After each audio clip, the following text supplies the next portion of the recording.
Bonjour, merci d'être avec nous aujourd'hui. Et effectivement, comme ça vient d'être mentionné, on est ici pour souligner un triste anniversaire qui, ça fait maintenant 2 ans, le 31, que le gouvernement du Québec a interdit les saveurs de vapotage. Avant d'aller plus loin, je vais quand même faire un bref historique pour comprendre qu'est-ce qui nous a amené à 2 ans plus tard à la situation qu'on connaît aujourd'hui.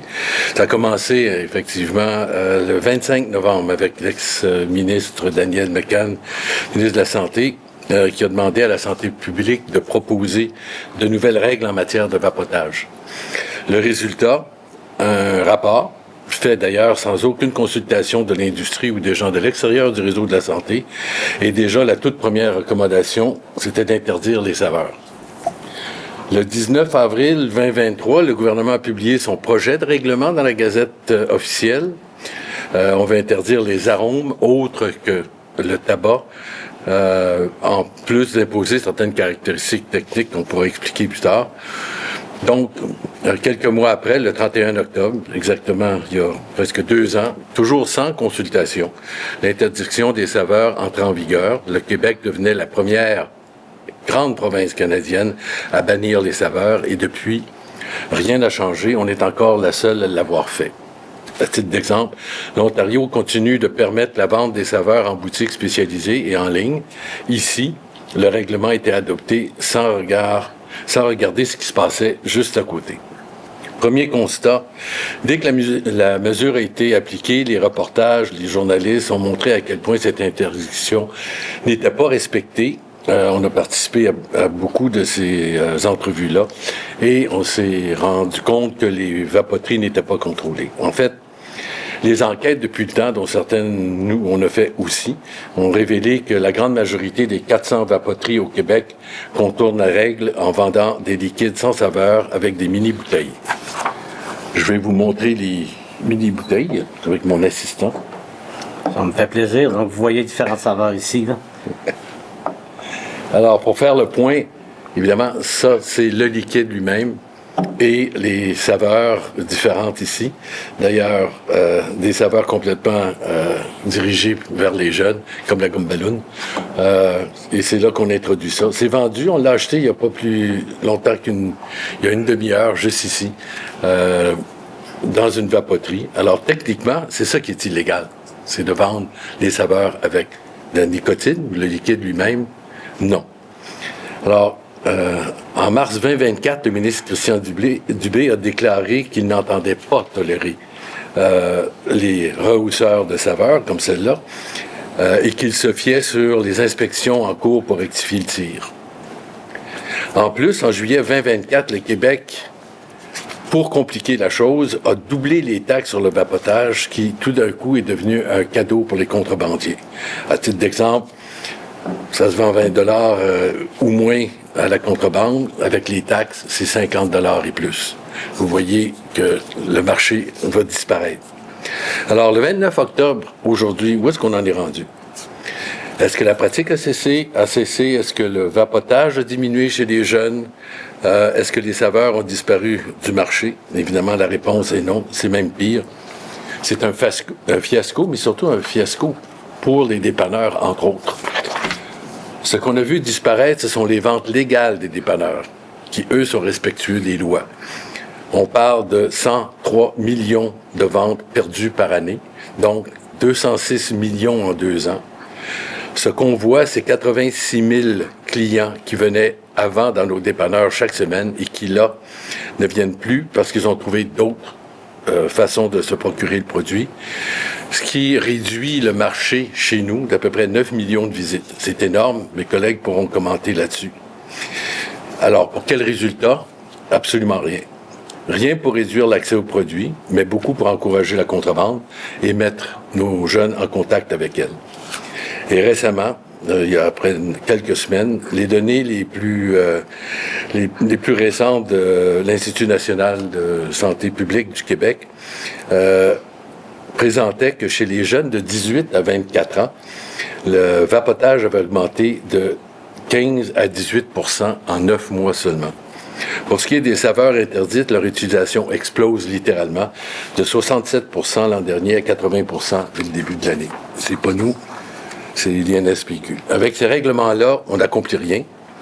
On réussit seulement à nourrir la contrebande et à pénaliser les détaillants légaux qui, eux, respectent la loi. On est déçus, évidemment, du gouvernement Legault de ne pas nous avoir écoutés.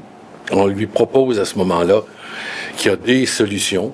Une, évidemment, c'est d'appliquer la loi, donc mettre avec rigueur le règlement davantage. Nous, on pense que la situation est plus complexe que celle-là. Donc, on recommande qu'à la suite de 2 ans d'expérience, qu'on permette les ventes légales de certaines saveurs, pas la gomme ballon dirigée pour les jeunes, mais certaines saveurs pour adultes, que ce soit du menthol ou autre type de produit pour adultes. Je vais passer la parole à Serge Nadeau qui va expliquer, lui, son expérience en région. Bonjour tout le monde. Moi, pour faire un peu joindre notre voix à celle de Michel concernant l'industrie comme telle, c'est que ce que Michel parle au niveau du vapotage, c'est seulement un cas, un produit que le gouvernement malheureusement réglemente puis qui affecte l'industrie.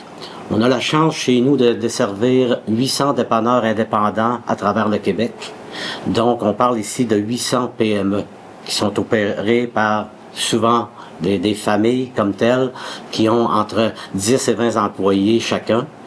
Ce que l'on voit depuis des années avec des pertes de revenus, avec de la réglementation qui s'ajoute toujours pour compliquer l'industrie et compliquer les revenus et couper des revenus à ces gens-là, on voit des fermetures. De plus en plus, des municipalités à travers le Québec ne sont plus desservies par des dépanneurs.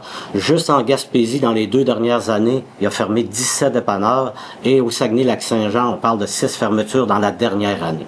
Donc, on parle de consommateurs qui doivent prendre la route parfois pour 10, 20 kilomètres seulement pour acheter une pinte de lait.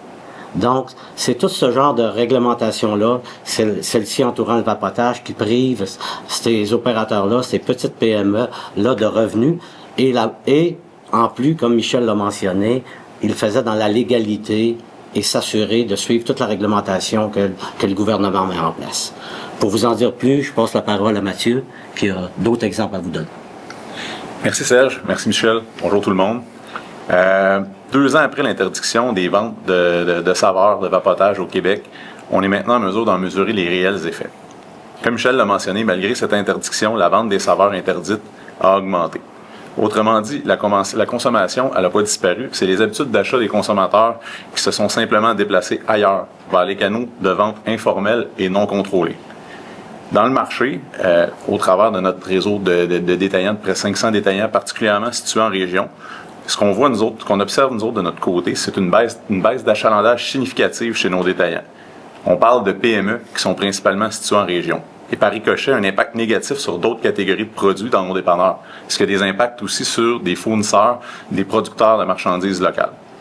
Ces résultats s'ajoutent à d'autres mesures gouvernementales qui fragilisent notre industrie, dont le maintien de la taxe carbone. Le 1er avril, le gouvernement du Canada a aboli la taxe de carbone fédérale. Le Québec a quant à lui décidé de maintenir sa propre tarification carbone, ce qui représente un écart de 8,9 sous le litre. Au surplus, en juillet 2022, l'Ontario a abaissé la taxe sur les carburants, ce qui a créé un écart additionnel de 5,7 sous le litre. Le résultat est clair. Les stations-service québécoises perdent du volume important au profit des provinces voisines. L'Association des distributeurs d'énergie du Québec a recueilli un échantillonnage de données auprès de 37 stations-service et 3 postes automatisés situés aux abords des frontières des provinces limitrophes au Québec. Dans un rayon de 0 à 20 km, on parle de 34% de diminution de vente. Le Québec est désormais la seule province à tarifer le carbone sur les carburants, ce qui crée une distorsion concurrentielle majeure et un désavantage économique tangible pour les consommateurs québécois et les détaillants québécois. Combiné à l'abolition du prix plancher et à l'obligation d'affichage en temps réel des prix, cette situation entraîne une érosion constante des marges. Et lorsque les marges disparaissent, ce sont les services de proximité qui disparaissent. On parle concrètement de fermeture, de perte d'emploi, et ça dans plusieurs régions du Québec. Ce matin, je lisais un article qui faisait référence à la fermeture imminente d'un Irving à Desjolies. La conséquence, c'est que ça peut provoquer l'apparition de déserts énergétiques et de déserts alimentaires à travers notre Québec, ce qui est non souhaitable.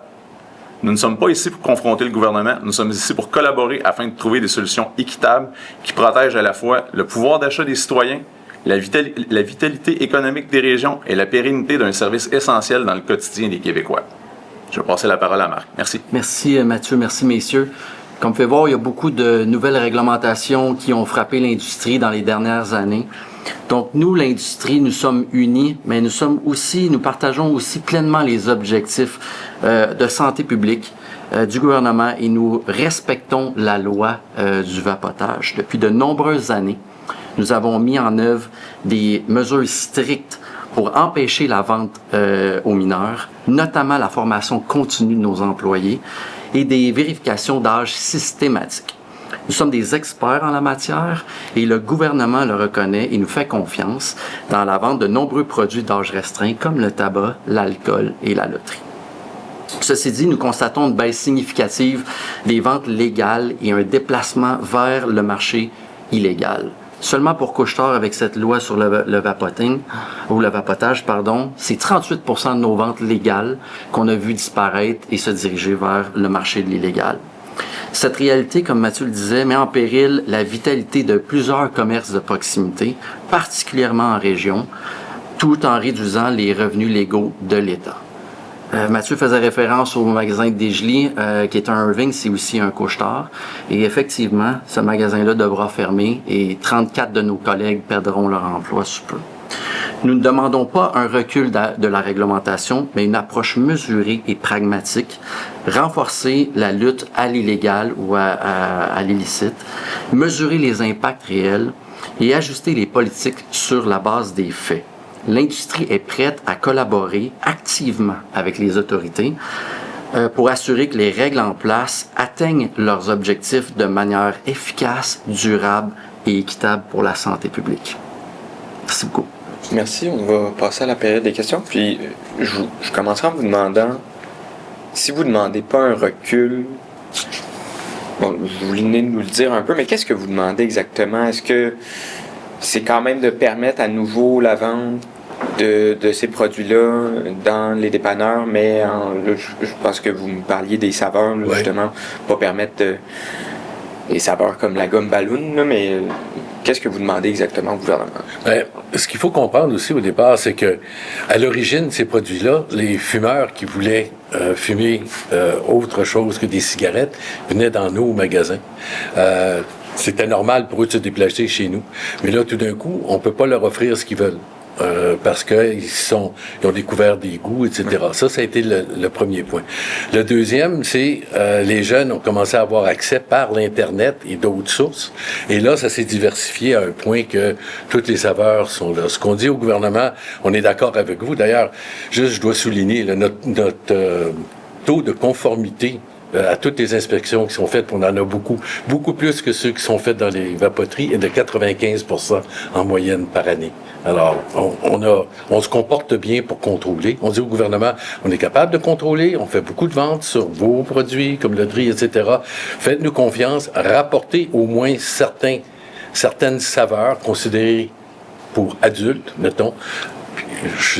On n'est pas là, on peut faire des expériences pour voir c'est lesquelles qui fonctionnent. Mais ce qu'on dit au gouvernement, c'est arrêter d'envoyer ça automatiquement, les yeux fermés, dans le marché noir. C'est ça notre Justement, est-ce qu'il n'y a pas une nécessité pour le gouvernement d'intervenir dans...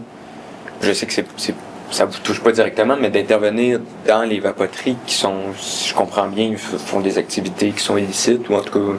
Ils devraient le faire. Ouais.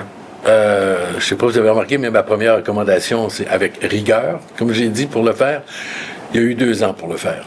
Et puis, je peux vous dire, j'ai communiqué souvent avec les ministres, avec aussi le directeur national de la santé publique. Il me disait toujours, on arrive avec un plan, on arrive avec un plan. Je vous dis de ça il y a 1 an et demi, là. On s'en va où il va y avoir un autre... pas un autre gouvernement, ou un autre gouvernement, on ne sait pas lequel, mais rien ne va avoir été fait. Nous, on voudrait que, avant de s'en aller en période électorale, au moins régler le problème à court terme. C'est facile. Modifier un peu la réglementation. Parlez-nous. On peut vous conseiller. comment le faire en partie. Puis si ailleurs, au Canada, ils ont décidé de ne pas le faire, pourquoi au Québec, nous, on le fait? Il y a des bonnes raisons. Vous avez tous nommé des exemples de fermeture là, de points de vente dans les dernières années. À quel point est-ce que ça peut être attribuable à cette décision-là du gouvernement? C'est quand même... Je vais le passer à mes collègues parce que les autres sont sur le terrain, mais c'est le cumul. Exactement. C'est un peu comme j'ai abordé quand j'ai commencé à parler des 17 magasins qui ont fermé en Gaspésie, 5-6 au Saguenay-Lac-Saint-Jean. Le phénomène est l'accumulation de toute une réglementation entourant des produits comme l'apapotage, ces choses-là. Mathieu a parlé, c'est au niveau de la taxe carbone. C'est le cumulatif de toutes ces choses-là qui fait que nous, à la fin de la journée, puis encore une fois, Marc l'a bien expliqué, ce qu'on veut, c'est collaborer. On a des gens sur le terrain, on fait ça, comme on dit, c'est notre day-to-day, on est là. Fait on veut juste exprimer qu'est-ce qui se passe, puis trouver une solution qui va atteindre les buts que le gouvernement se fixe, les objectifs qui se fixent, et en travaillant en collaboration. C'est ça le but. Puis à ce moment-là, les revenus et les pertes de vente qu'on voit aujourd'hui ne seront plus là, puis les gens vont commencer à revoir, à ce que les marchés de proximité prospèrent, puis continuer à offrir des services à la population dans leur région. J'ajouterais juste deux choses. La première, c'est nous, chaque année, dans l'industrie à travers le Canada, on fait une analyse du nombre de commerces qui existent. Le Québec est toujours celui qui en perd le plus. Juste l'année dernière, parce qu'on est un an en retard sur nos chiffres, on en a perdu 159 au Québec. C'est ceux qui en ont perdu le plus. Je dis au gouvernement, c'est pensez 2 minutes, là. À travers le Canada, pour nos ventes, on pense toujours en grandes compagnies, puis tout ça. C'est 50 milliards de ventes, cette industrie-là, cette supposée petite industrie-là. Et il y a 25 milliards de ça qui va en taxes, en revenus pour le gouvernement. En termes de Québec, si on veut parler de nous, OK, c'est les mêmes proportions. On a un chiffre d'affaires aux alentours de 15 milliards, pas millions, mais milliards. OK, la moitié de ça va au gouvernement. Quand on est en santé, c'est des revenus pour l'État. Et nous, on n'est pas à risque de partir ailleurs puis de laisser nos business là. On est ici et chaque année, bon an, mal an, toutes ces taxes-là sont ramenées. C'est ça qu'on dit au gouvernement. Est-ce qu'on peut avoir un plan avec vous? Voulez-vous vous asseoir avec nous avant de faire de la réglementation puis de regarder? C'est quand même des entreprises qui ont du succès. Ils savent comment fonctionner.